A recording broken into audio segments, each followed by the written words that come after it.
everyone, happy Monday. I hope you had a good weekend and are ready to grow your brains with me. Now, for today's text study lesson, you won't need anything except your brain. Today, we're going to be talking about the setting of a text. Do you remember what the setting is? If you said the setting is when and where the story takes place, then you're right. Now, before we begin, I want you to know that a text can have more than one setting. Now, this is so important because when we're reading a text, we can identify all the settings in our story, whether it's outside of some place, inside of some place, whether it's during the day or nighttime. Now, we're going to review what the setting is by looking at a couple pages of The House That George Built by Suzanne Slade. And this is a text that we've already read before. Now, right now, I'm not going to look at the words, or I'm not going to read the text. We're only going to think about the pictures. I see that George Washington is inside of a room. I see the floor, I see a desk, I see a window. These things let me know that he is inside and not outside. Now, I'm going to think about the time, so when the story is taking place. It looks like there's still a little bit of light out. Now, I can even look closely at this clock, and the clock tells me the time in the illustration. Now, that time is just after 12. I'm going to look at the next page. Now, first, George. I'm going to read the text on this page. First, George looked for the perfect place to put his fine house. He searched the land and discovered a beautiful wooded hill in Maryland. On that hill, George found a lovely spot overlooking the sparkling Potomac River. Now, this setting is different than the setting that we saw before. What do you notice about the setting now? Yeah, we're outside, or George is outside, and he's on a green lot. I see tons of grass, tons of trees, I see weeds. Now, what do you notice about the sky? Does this illustration look like it could take place during the day or at night? Yeah, it looks like it takes place during the day.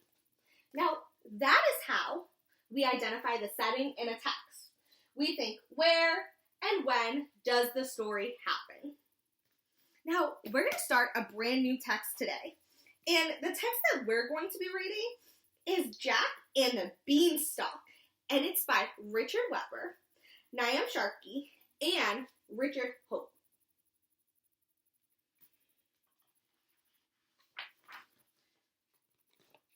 Here's my title page, Jack and the Beanstalk. Now, I notice that these pages look a little bit different. I have one illustration here of Jack on his beanstalk, and then I see so many more characters on this page. I wonder who everyone is. Remember, as we read, we're going to think about the setting of the text, so when and where the story happens.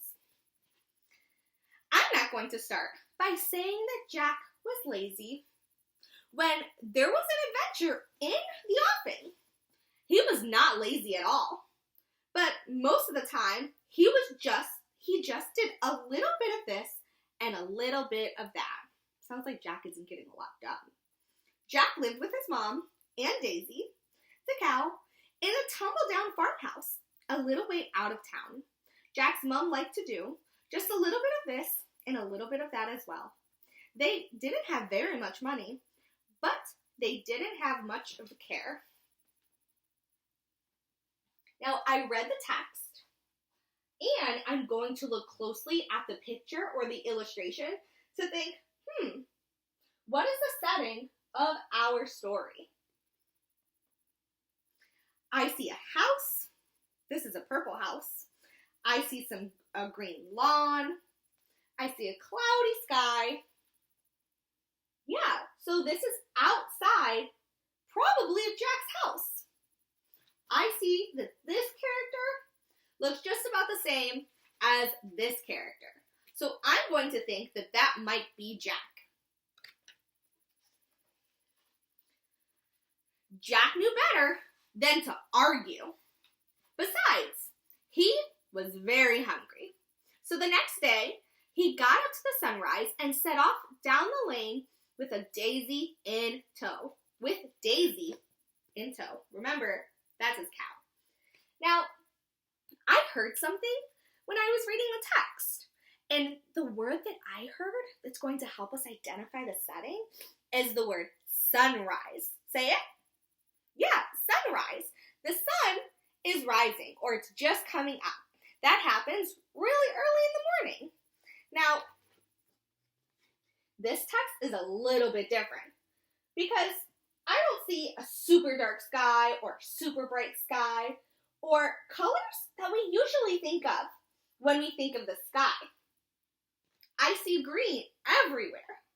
So I have to think about some of the words that we're going to read in the text. So I think that this must be early in the morning. He had not gone far when he came around a corner, bumped into a funny little man. The man was wearing a big, baggy jacket with big, baggy pockets. "Good morning to you," said the man. "That's a nice looking cow you have there. Do you fancy doing a swap for her?" When he says fancy doing a swap, that means trading. It looks like he wants to trade with Jack and the Beanstalk for his cow. Or for Jack. Jack remembered what his mom had told him, so he asked, "What will you give me in exchange?" "These," declared the funny little man, and plunging his hand into a deep one of his pockets, he pulled out 6 plump beans. "Those?" asked Jack. "Yes," said the funny little man. "These. Don't think these are just ordinary beans.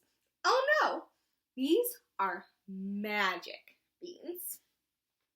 But you will have to be careful with them. I lost the instructions for them, so I'm not sure what they do."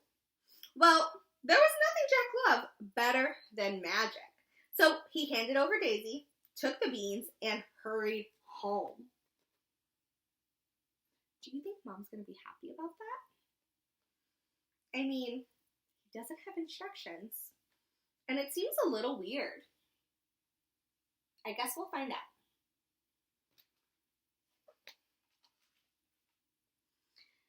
As soon as he reached the back door, Jack burst into the kitchen and proudly threw the beans down on the table. "What's this?" exclaimed his mom. "Oh dear," Jack thought. "They're magic beans, Mom. I swapped them for Daisy. At least we've got something to eat. Well, we will have them when they've grown." Jack's mom was furious. That means really angry. She went white in the face, shouted, and stomped. Then she threw open the window, flung the beans outside. That night, Jack and his mom went to bed, feeling miserable and hungry. Now, I want you to think about the setting of this page, because I noticed there might be 2 different settings. Now, when I was reading this text, I noticed that it said that Jack burst into the kitchen. That means that this page must be taking place inside of his home in the kitchen. Now, he had just traded the beans with the man, so it's probably still sometime in the morning or early afternoon. Now, Mom just threw the beans out the window. It looks like they're outside because here's the ground. I see some bugs and worms. We can look closely to help us figure out what the setting is. But in the garden, things began to happen. The beans slid down through the cracks in the ground. Their roots wriggled deep into the earth, and shoots pushed upwards. They burst through the land crust of the soil, twisting and tangling together. They grew high into the sky. They kept on growing and growing until they reached the land of the clouds. Now, I'm going to stop reading Jack and the Beanstalk right there. And tomorrow, you will finish the rest of this book as we talk about something else. Remember, when you identify the setting in a text, you look closely at where the setting, the text is happening, and when the story is happening too. And always remember that a text can have more than one